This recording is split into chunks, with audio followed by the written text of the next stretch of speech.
The night is clear in Elysium as the doors of the Black Orchid open, welcoming all assembled kindred into the Elysium.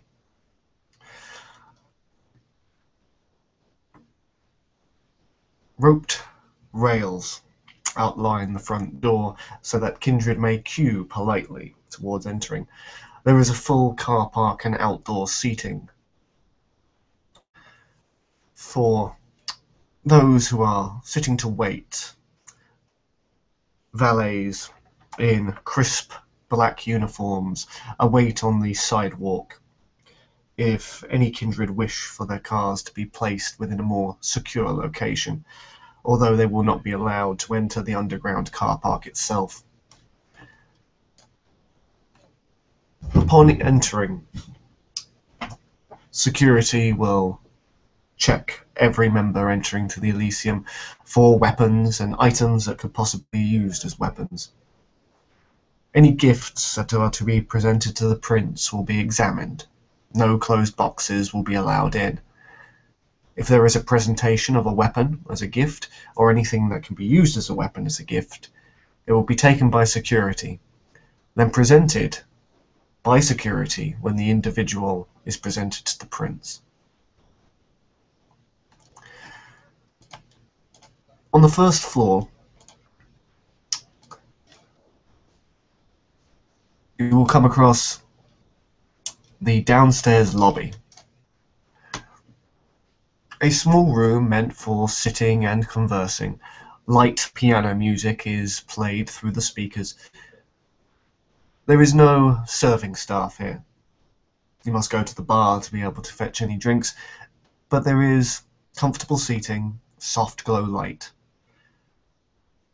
made for quiet conversation, and those that do not wish to partake in the more raucous activities. Across from the lobby, down one of the corridors, is the downstairs bar.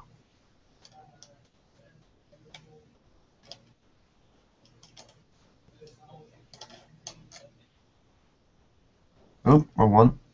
Excuse me.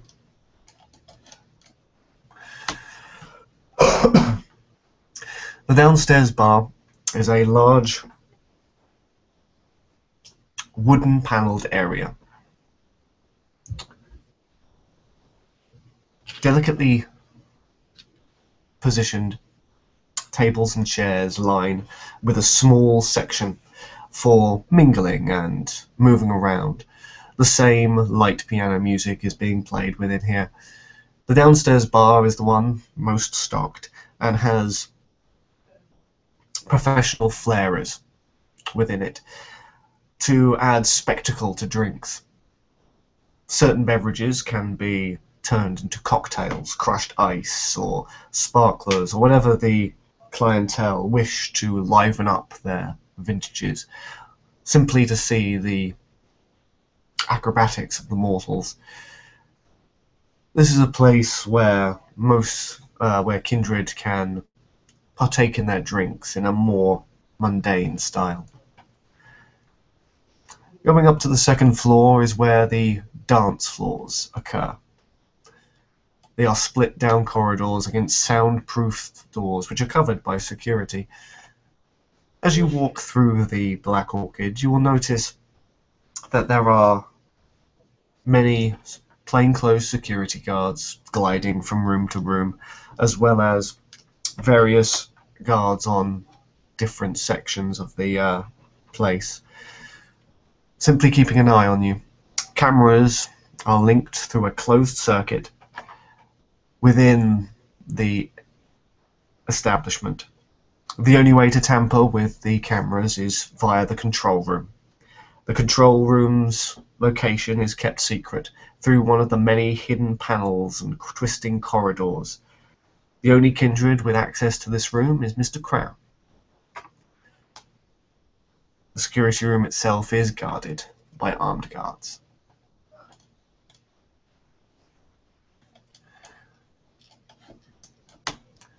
The techno room is a large, plain room with a myriad of lasers and lights for any young kindred to cavort in their usual manner. The music is deafening.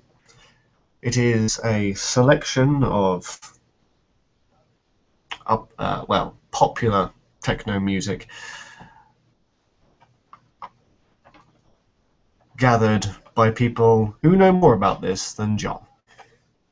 There is a small shot bar on the dance floor which is selling high alcohol flavored Vitais and pick-me-up, let's say, Vitais.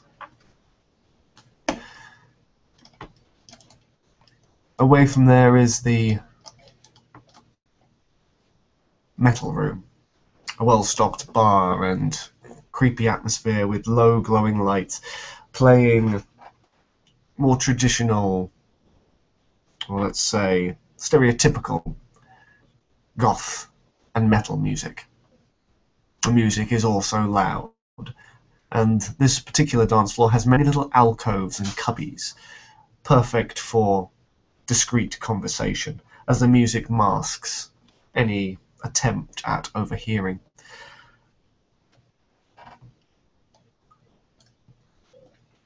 Beyond these rooms is the chill-out room. Gentle psy-trance and trance is played. Day-glow and neon-coloured soft furniture is placed here. It is perfectly possible to sit on the floor, as it is softly carpeted.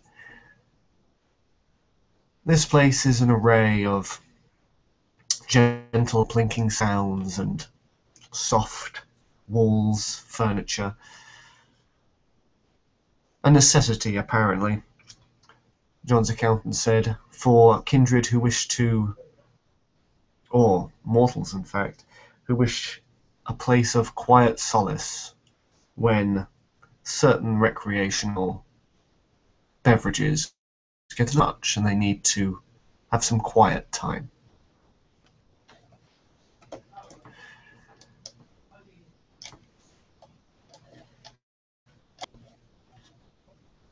Along and up the stairs is the Rat Pack room. The Rat Pack room is a much smaller room meant for dining and jive dancing. The dance floor itself is ringed with tables and chairs, making dancers a central focus of the room itself. This is the famed room where Clarity Orchid's chandelier once hung. A new chandelier has been placed within it, not as impressive as the previous prince's, but it does not clash so much with the decor of the room.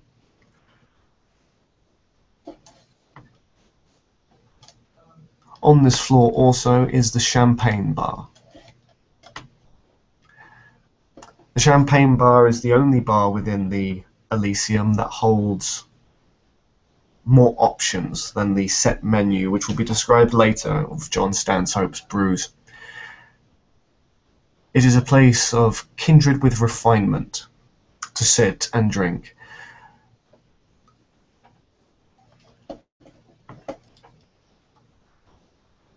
Just beyond the champagne bar, which can look into the curtained staging room. The staging room is long seats and sofas, couches and chaiselongs, all pointing towards a lit red curtain. The staging itself will be hosting many musicians to be played. However, these performances are sporadic. There will only be 3 throughout the entire evening, and the masquerade must be kept within this room, for the performers themselves have not been dominated. Any breaking of the masquerade within this room in front of mortal performers will be judged harshly. Kindred may, if they wish to do a performance of their own, may petition the ghoul Alfred, who is running this particular room. Any equipment, musical or otherwise, can be given to the kindred performer if they wish to take center stage.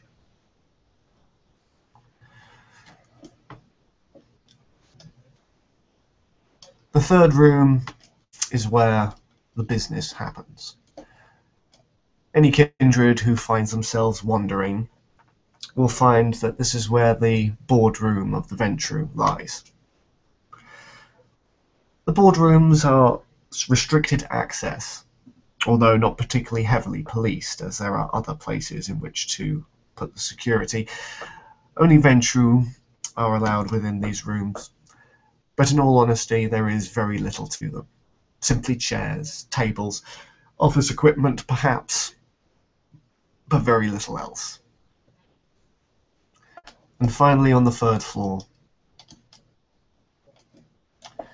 is the throne room itself. The throne room is the only room in which the guards are armed. There are guards flanking the throne itself, as well as the entrance. Their high-powered weaponry is on display. The throne room has no bar. There is but a ghoul that ferries drinks to and fro, mainly for the prince's own imbibement, but with his generosity he may wish to allow other kindred to drink with him while he is taking court.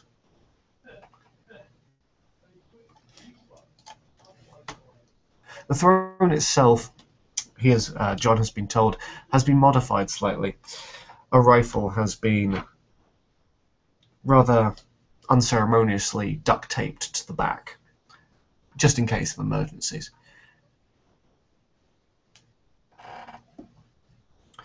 When each of you enter, you are given a program. The program will give a list of the rooms, their uses, and the mortal performances that will be happening through the night. They will also have a drinks menu, which is a set menu for all bars except for the champagne room.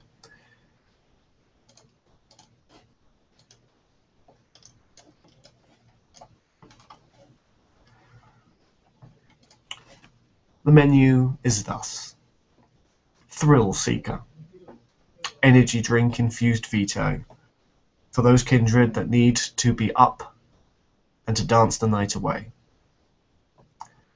Mellow Malaise, deep smooth vitae with a gentle hint of tranquilizer for those that wish to relax and allow the troubles of the world to lift off their shoulders. Film Noir, a rich vintage with bitter notes, with subtle tones of paranoia, for those who wish to visit a more nostalgic time. Gold Standard, a refreshingly light vitae with a citrus kick, for kindred who do not wish to be too drunk before presenting themselves to the prince.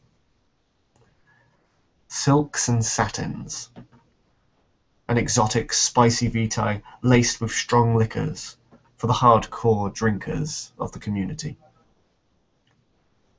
And finally, Candyman, sweet vitae that blends the subtle tastes of caramel, cane sugar, and pure innocence.